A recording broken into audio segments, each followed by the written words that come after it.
makanan yang sangat menyiksa, air yang sangat panas, juga makanan itu yang apabila dimakan itu akan menghancurkan mulutnya, kerongkongannya, lambungnya, tapi dia tidak mati dan harus memakan itu.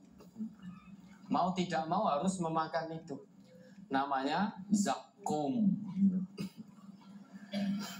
Ini pohon tumbuh dari dasar neraka. Itu makanan penghuni neraka. Itu makanan penghuni neraka. Panas sekali. Belum lagi dia mendapat makanan dari dhori', namanya dhori'. Dhori' itu dia tumbuhan hijau yang sudah mengering. Dan itu berduri. Kalau masih basah namanya shibrik. Ketika itu masih basah namanya shibrik. Itu makanan kesukaan unta. Tapi kalau sudah kering namanya dhori'. Kalau sudah kering itu sangat menyakitkan jika tertelan. Jadi tumbuhan itu kalau sudah kering dia namanya menjadi dhori' dan itu sangat menyakitkan, sangat merusak organ jika tertelan. Unta saja sudah tidak mau.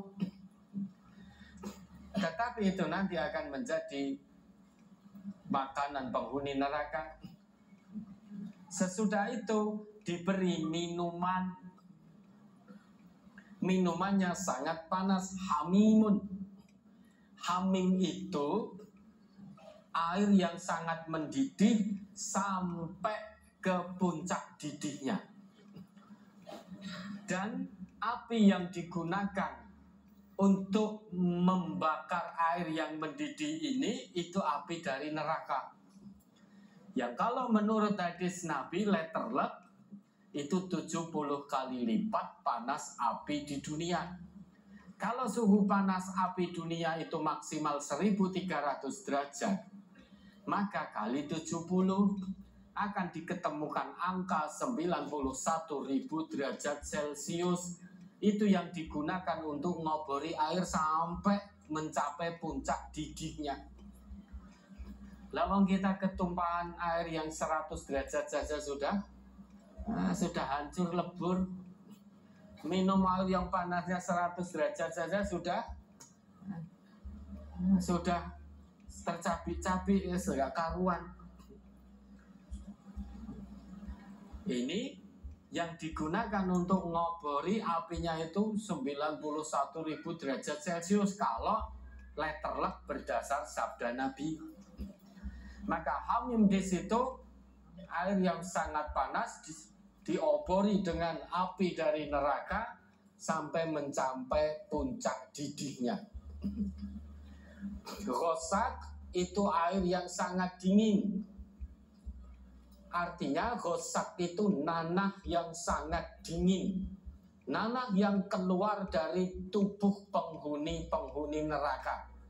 Dan itu sangat dingin. Allah rapopo ngombe anyep, kata siapa? Coba jenengan di dunia ini saja minum air yang sangat dingin, coba rasanya gimana? Oh seger, kata siapa? Sampai puncak terdinginnya. Coba dirasakan. Tersiksa sudah, organ tubuh semuanya hancur. Dan yang dingin di sini bukan air, tapi ghosak. Ghosak itu nanah yang keluar dari tubuh penghuni neraka. Itu yang akan menjadi minuman mereka. Sudah begitu, mereka juga dipukul di ini, itu, dan lain sebagainya. Ditutup pintu neraka. Jadi dimasukkan, masuk semuanya. Api berkobar sedemikian rupa, pintu neraka ditutup. Kira-kira apa yang terjadi? hancur lebur ning ora mati. Tapi akan terus merasakan siksaan itu tanpa ujung, tanpa tepi. Sampai nanti ada onta masuk lubang jarum. Tangeh lamun mustahil ada onta kok bisa masuk lubang jarum, itu mustahil.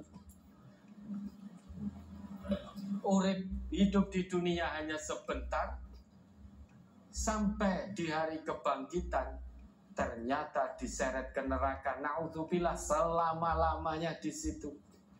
La yakhrujuna minha wa la yamutuna fiha. Tidak bisa keluar dari neraka itu dan tidak mati di dalam siksaan itu. Jadi ngrasake loro terus. Padahal urip ning donya mung sedilit. Apa ndak rugi? Khasirat dunya wal akhirah. Rugi dunia, rugi akhirat. Maka pikirkan Bapak Ibu, kalau kita mau maksiat itu pikirkan senenge rasa piro, sengsara di neraka selama-lamanya.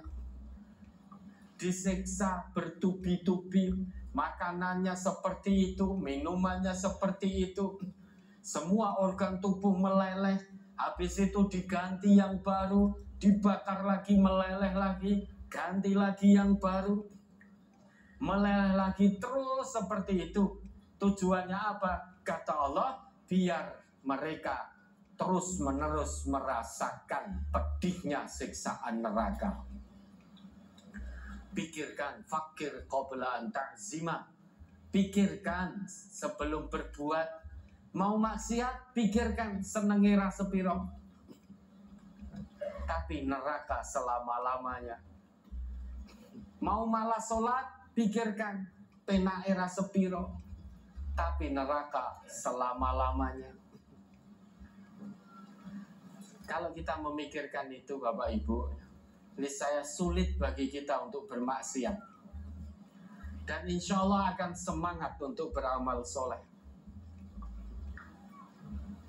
Jangankan mikirkan neraka, kalau kita terus ingat kematian, niscaya kita akan persiapkan bekal kematian itu. Maka perintah Nabi kita, aksiru min dzikri hadimil ladzat. Perbanyaklah kalian dari mengingat pemutus kenikmatan dunia. Pemutus kenikmatan dunia itu al-maut, kematian. Maka perbanyaklah mengingat kematian, itu pesan Nabi kita. Kenapa? Man kana lil mauti dzakiran kana lil mauti musta'iddan. Karena orang yang terus ingat kematiannya, niscaya dia siap menghadapi kematiannya dengan bekal berupa amal soleh. Lah neraka itu aneka macam siksaannya. Tidak ada satupun yang nikmat. Yang teringan saja. Ketika kita menginjak kerikil di neraka, otak kita mendidih. Itu yang paling ringan. Pernah Bapak Ibu otaknya mendidih? Lah iya, wong jenengan nek duka rasane otak kaya mendidih, padahal tidak mendidih itu.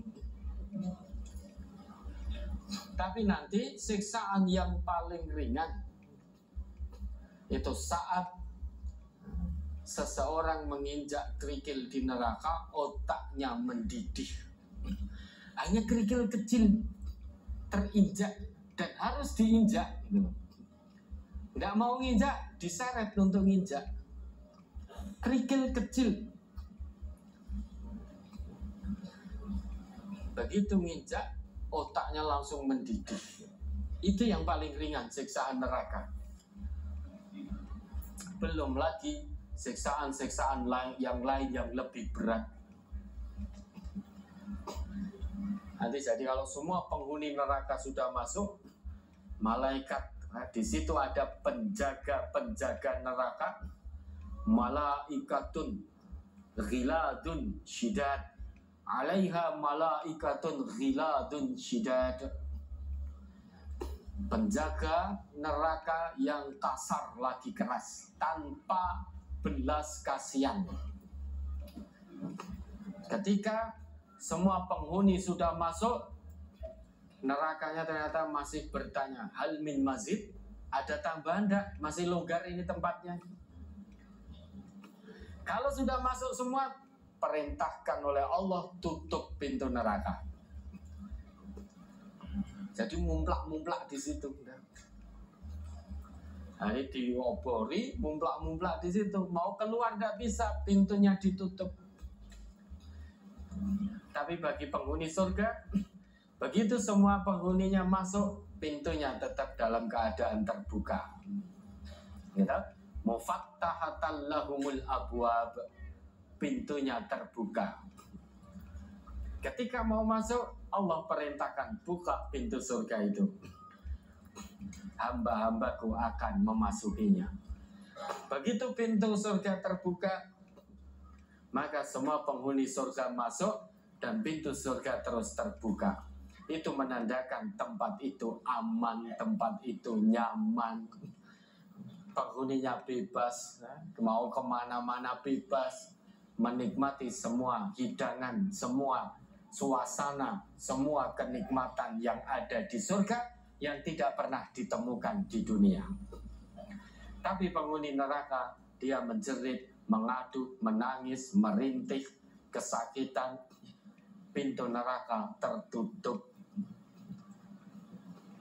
dan dijaga oleh malaikat-malaikat yang kasar lagi, keras, tidak punya belas kasihan. Maka mari kita pikirkan sebelum kita berbuat. Mari kita berpikir sebelum bermaksiat. Mari kita berpikir sebelum menuruti hawa nafsu. Hidup di dunia hanya sebentar. Sebentar lagi pasti kita tinggalkan dunia ini. Karena dunia ini hanya tempat untuk kita meninggal. Tempat tinggal kita yang abadi itu kampung akhirat. Maka begitu kita sudah meninggal di dunia, selesai permainan dunia kita.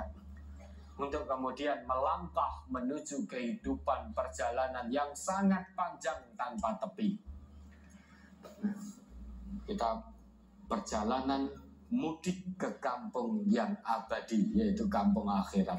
Semua manusia akan kembali ke kampung itu, kampung akhirat. Di kampung akhirat hanya ada surga dan neraka. Silahkan dipilih. Mau kembali mudik nanti, istirahatnya di surga atau di neraka. Dipilih dan diusahakan sejak kita hidup di dunia ini. Ya, ada lagi?